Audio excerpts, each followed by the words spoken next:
لحظات معينة كده في حياتنا بنقف نسأل نفسنا، هو أنا لو كنت اتكلمت، لو كنت أخدت القرار، أو لو كنت رجعت للشخص اللي مشى أو ما سبتوش أصلا، كان ممكن كل حاجة تكون مختلفة دلوقتي.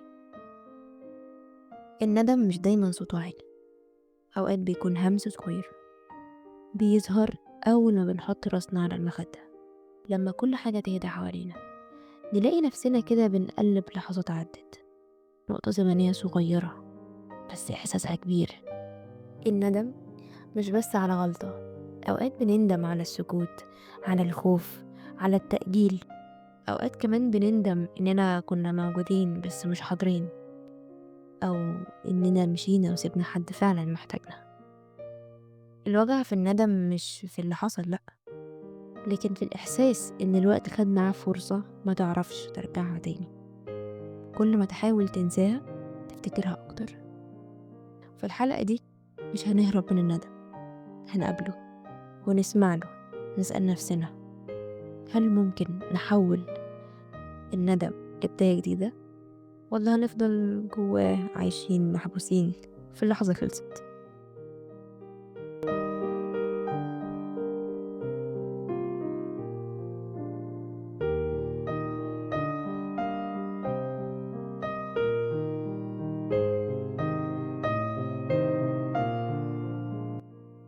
آية كانت دايما مشغولة، شغل، مواعيد، أصحاب، تليفون ما بيسكتش.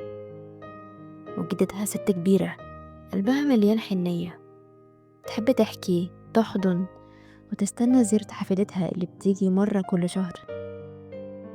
كل مرة كانت تكلم آية تقول لها وحشتيني يا حبيبتي، تعالي افطري معايا بكرة، مستنياكي. وهي تبتسم كده بابتسامة مجاملة وتقول لها حاضر يا تيتا الأسبوع الجاي. بس الأسبوع اللي بعده كان في اجتماع مهم، واللي بعده كانت تعبانة، واللي بعده نسيت. وفي يوم جالها تليفون وهي في طريقها لشغلها، تيتا دخلت المستشفى. آية جريت، قلبها بترعش، وصلت متأخر.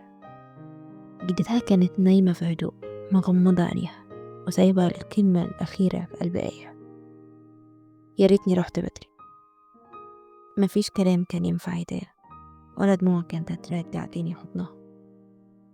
الندم الحقيقي مش على إننا غلطنا، لكن على إننا كنا نقدر نحب أكتر، نسمع أكتر، نكون موجودين أكتر، وما كناش. الندم مش دليل على إنك ضعيف، لأ، دليل على إنك بشر، في جواه ضمير وذاكرة ومشاعر. بس خليني أقولك على حاجة، الندم مش معناه أبدا إننا نعيش في الماضي. الندم بيجي بس علشان يقولنا اتعلم وما تكررش اللي حصل، مش علشان يعلقنا في حتة مش هتعرف ترجع منها تاني. واسأل نفسك، الندم ده نابع من ايه؟ من حب ولا من خوف ولا من كبرياء؟ ساعات بنندم علشان خوفنا نضعف، مش علشان خسرنا بجد. ولو تقدر صلح صلح، مش لازم اللي فات يرجع اطلاقا، لكن لو اعتذار بجد من جواك هيريح الروح. ولو فات اوان التصليح اغفر لنفسك، لان جلد الذات عمره ما بيرجع اللي ضاع، بس بيدمر اللي باقي. والندم عمره ما هيبقى النهاية، ده بالعكس، ممكن تكون بداية جديدة، بداية تكون انت أنضج وأصدق وأهدى. كلنا جوانا حاجات بنتمنى نرجعها، حوار ما تلش، فرصة ضاعت، لحظة سكتنا فيها وكان المفروض نتكلم، نظرة كان نفسنا نبصها، أو حضن كان نفسنا نجري عليه. الندم شعور مر قوي، بس وراه دايما نية طيبة وقلب كان بيحاول. يمكن غلطنا، بس الغلط عمره ما كان نهاية الطريق. اللي بيخلي الندم تقيل هو إننا نسيبه ويعيش جوانا من غير ما نواجهه. احنا لو واجهناه ساعتها هيتحول من حمل تقيل لطريق نقدر نكمل فيه بخطوة أهدى بكتير.